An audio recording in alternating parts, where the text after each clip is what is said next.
चेयं सिरिवन्धमानं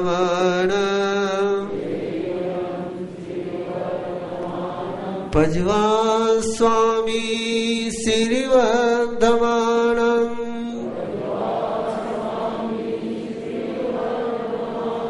मथयेन वन्दामि सिरिवन्धमानं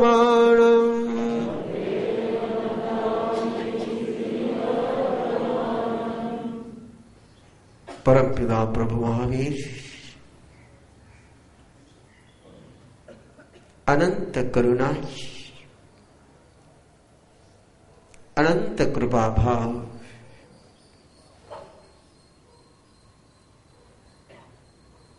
दिव्य देशना का रूप लेकर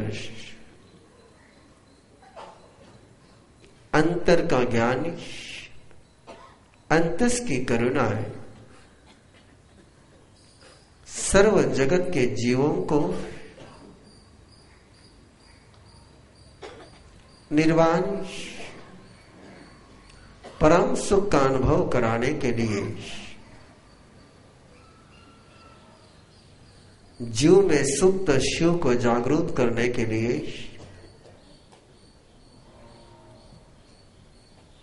अपन ही स्वरूप को भूले हुए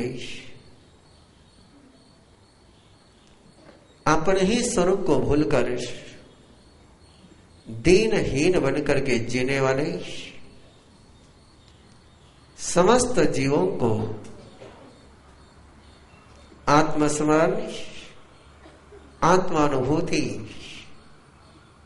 आत्मदर्शन कराने वाली दिव्य देशना का वरदान प्रदान कर रहे हैं परमपिता प्रभु महावीर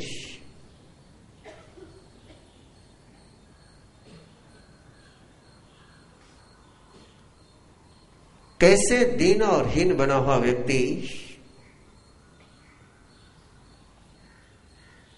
कैसे केवल वर्तमान को ही देखने वाला व्यक्ति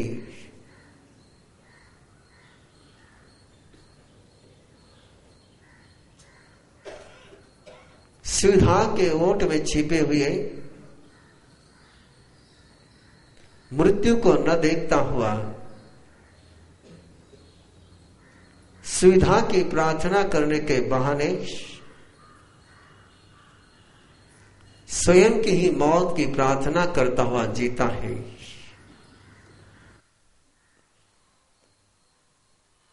कैसा नादान मनुष्य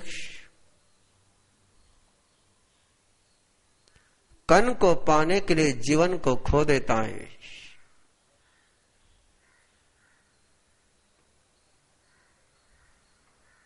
मर्यादा की परिपालना न करते हुआ अपने आत्म साम्राज्य को नष्ट कर देता है।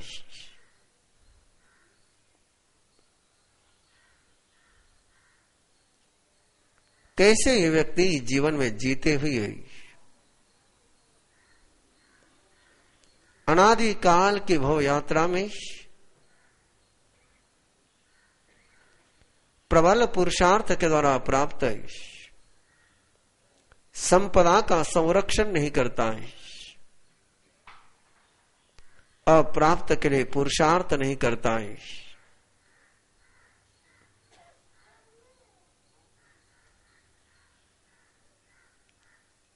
क्षण के लिए क्षण की मोह में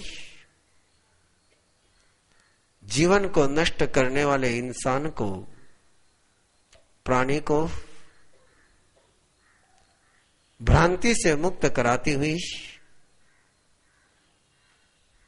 शांति की अनुभूति कराती हुई परमात्मा की दिव्य देशना का मंगलगान करने के लिए आओ स्वयं को समर्पित करे। इस आस्था और इस अवभाव के साथ सुविधा में छिपे हुए मौत को हम देख पाए।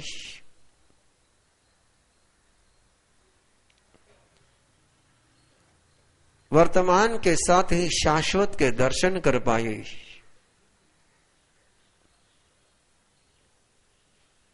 एक क्षण के मोह में जीवन को नष्ट करने की भ्रांति से हम मुक्त हो जाएं।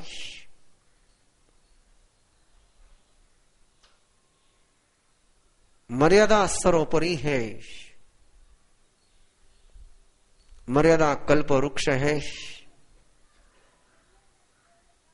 इस मर्यादा के कल्प वृक्ष का सपने में भी हमसे उल्लंघन न हो, ऐसा अनुत्तर वरदान, ऐसे अनुत्तर वरदान प्रभु जैसे अपने उस दिव्य परिषद को प्रदान करे,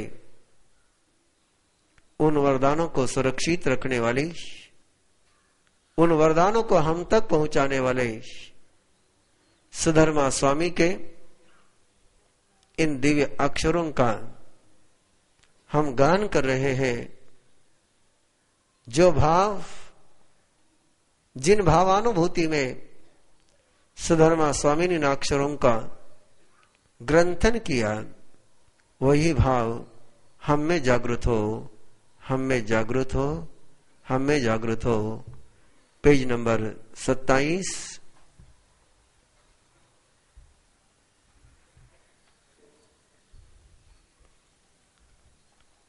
जहां ये समुदिस कोई पोसे जय लयम होयनम जव संदिजा पोसे जावी सयंगने तवो ते पुटे परि उड़े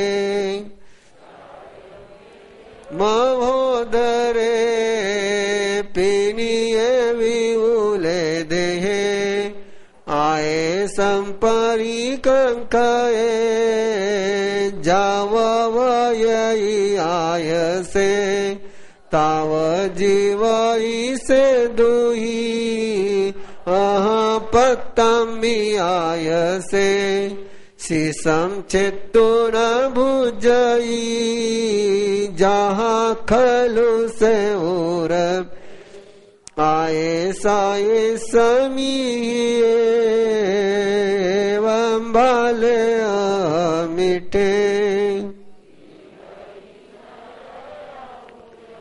हिंसे बाले मुसावाई अधान मिलोवाये अन्न दत्तारे तेने माई कमनु हर सड़े इथि विषय गिद्धे महारंभ परि गए भुंज माने सुरमंसम आया कक्कर भोइया तुंदिले चियलोइये आओ यमनरये कंके जहाए संवये लये आसनम शयनम वित्तं कामेयं भुंजिया दुस्साहरं धनं बहुम संचिनीयारयं तवो कम गुरुजन पच्चोपन्न परायणे आयव आगायसे मरणन्तमि सोयई तवो आहु परिक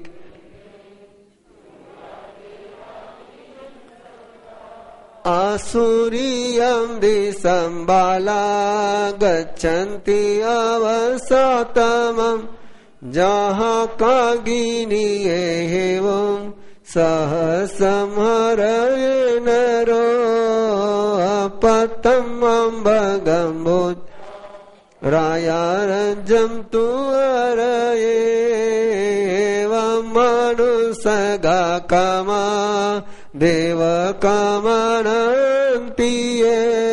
सहस गुणिया आउम कामाय अने गवासन मुया जासा पन्नवोठी जानी जियंती दुमेहा जहायति निवनिया मूलम घेतून गया एगो तलैलवम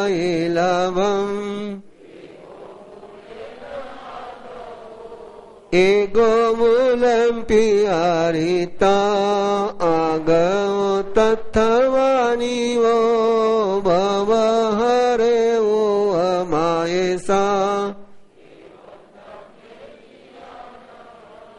मानुसतं भवे मूलम् मूलच्छेन जीवनं नरगतिरिकतनं ध्रुवं दोहवो गई बालस् आवैवह मूलिया देवतं मानुसतं च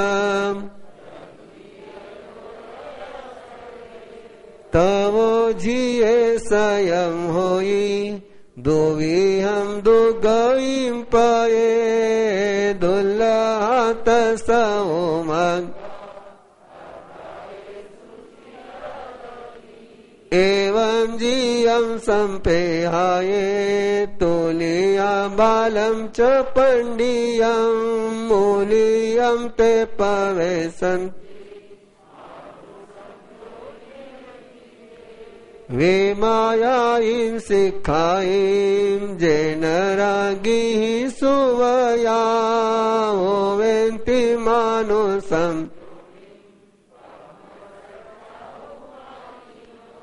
जेसिम तु विवोला सिखा मूल्यं ते ऐचिया सिलवंता सविशेषा एवं दीनवमिकुम आगारिम च वियानिया कहनु चिच्च मेलिकम चिच्च मानेन संविदे जहाँ कुसगे उदग समुदेन सममिने एवं मानुसगा का देव कामनन्तिये कुसगमितायि मे कामां कसहिवं पुरा कवं जोगक्षेमं न संविदे इह कामानि अटस् अतठे अवरजयी सोचनियामगम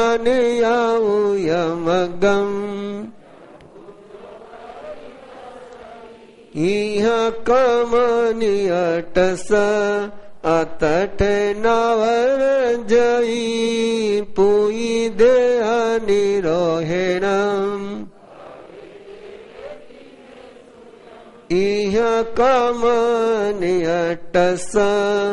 अमर अतठे नवरजयी पुई देह निरोहेणम भवे देवेति मे सूयम इह कमनियटस अतठे नवरजयी पुई देह निरोहेणम इधि जुई जसोवनो आवम सोहमनुतरम भुजो जत मनुष्यसु तत से उवद बालस पस बालतम अहमं परिवजिया चिच्चा धम्मम अमिट नरये उवजयी धीरस पस धीरत सवधमानुवतिनो चिच्चा अधम्मं धमित देवेशो उवजयी धीरस पस धीरत सवधमानुवत्तिनो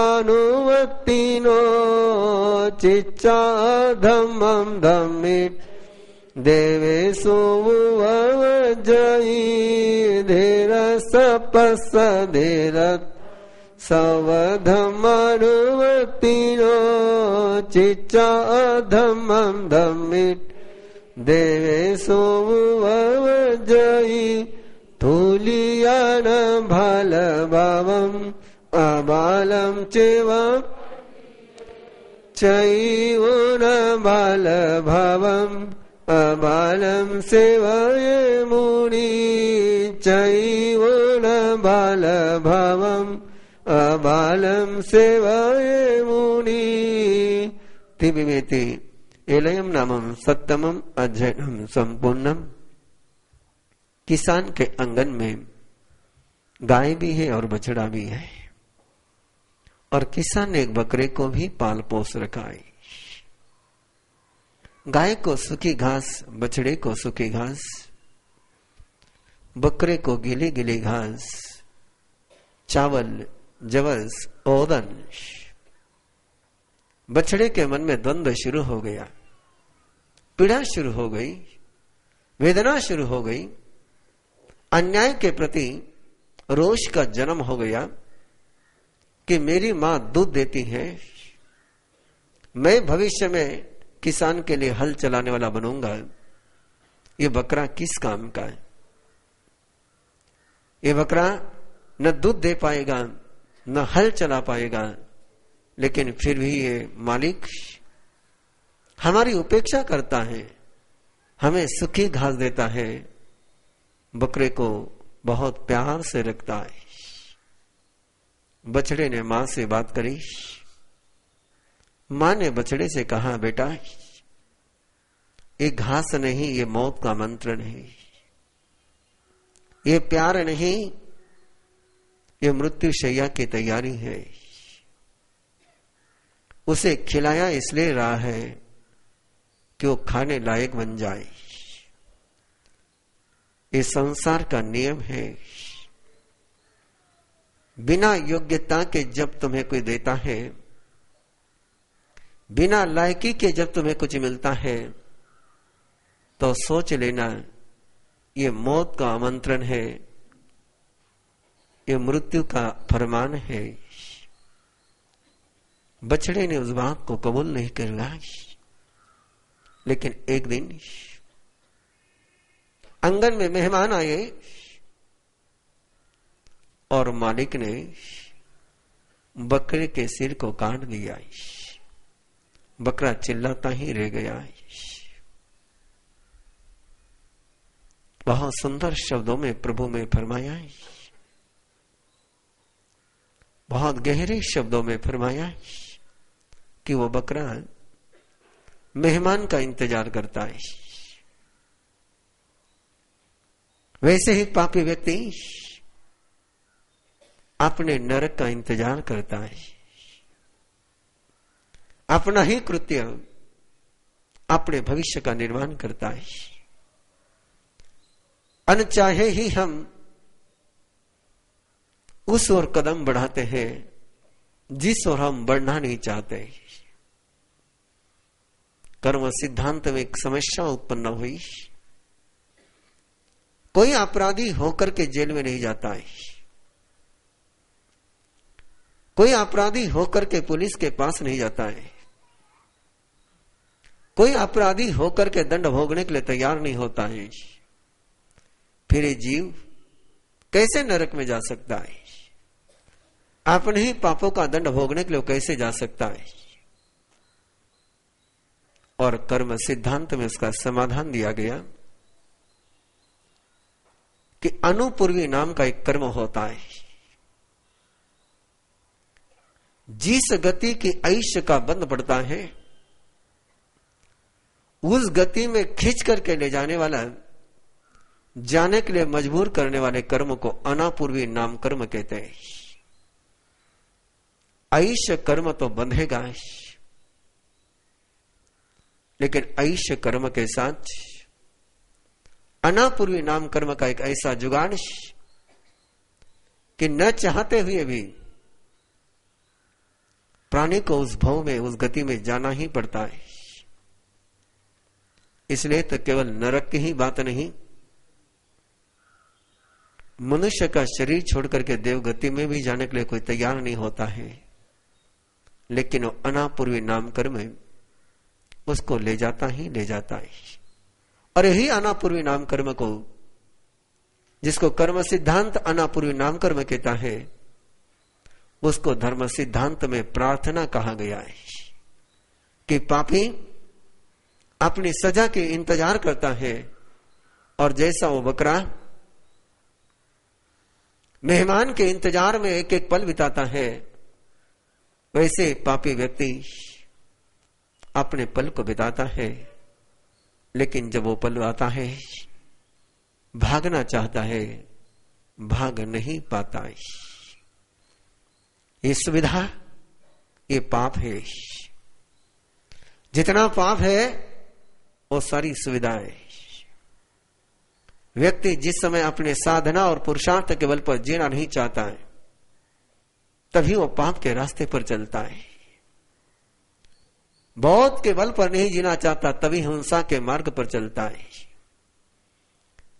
श्रम कर करके प्राप्त नहीं करने की वृत्ति ही चोरी को जन्म देती है। जिस वस्तु का जो मूल्य है वो चुकाने की तैयारी न रखना, इसी में से चोरी का जन्म होता है।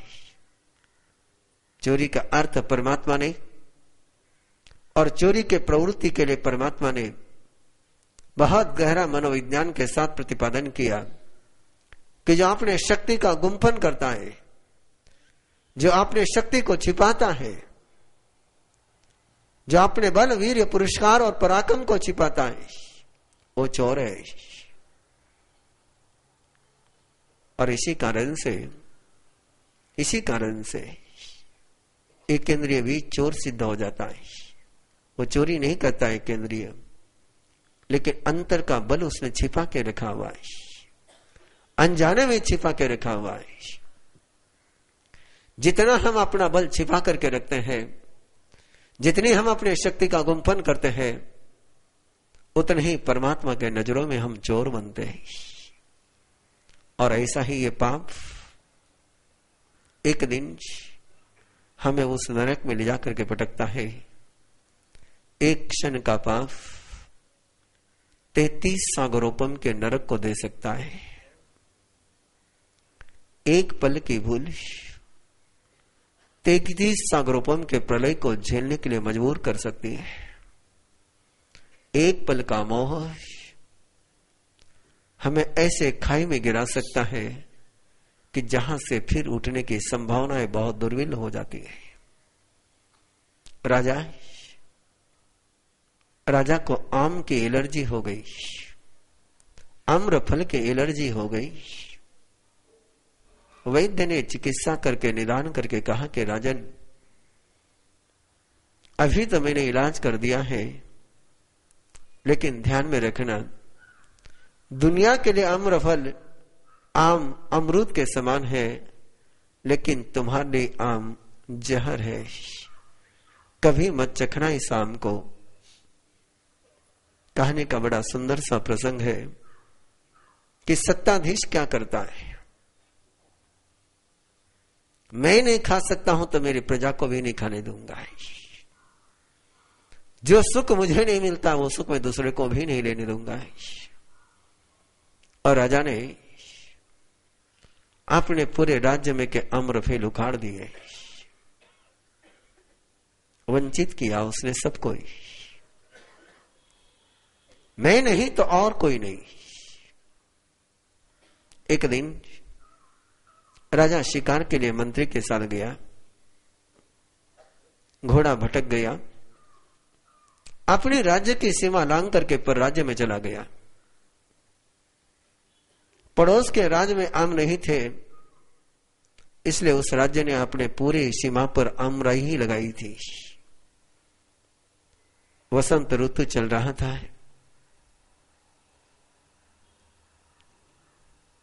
आम पेड़ को लगे हुए थे।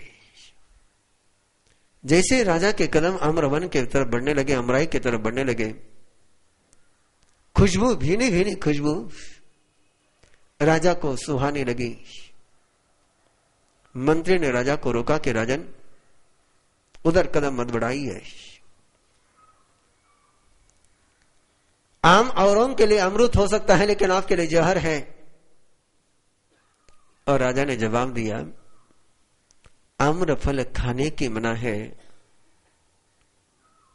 अमराई में बैठने की मना नहीं है।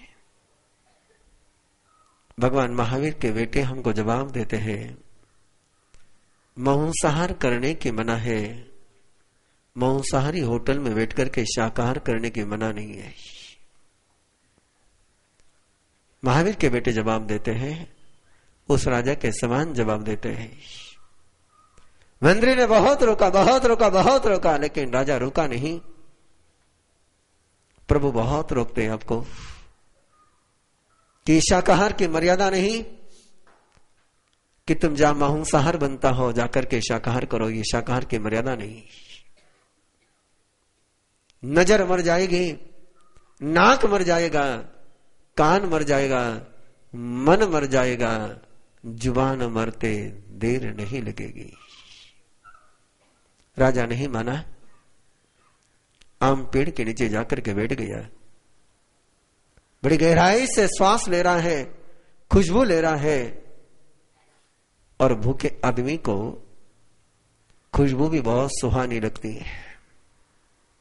आप सभी का अनुभव होगा, उपवास के दिन कैसी भीनी भीनी खुशबू आती है। और उसका तो इतने दिनों का उपवास,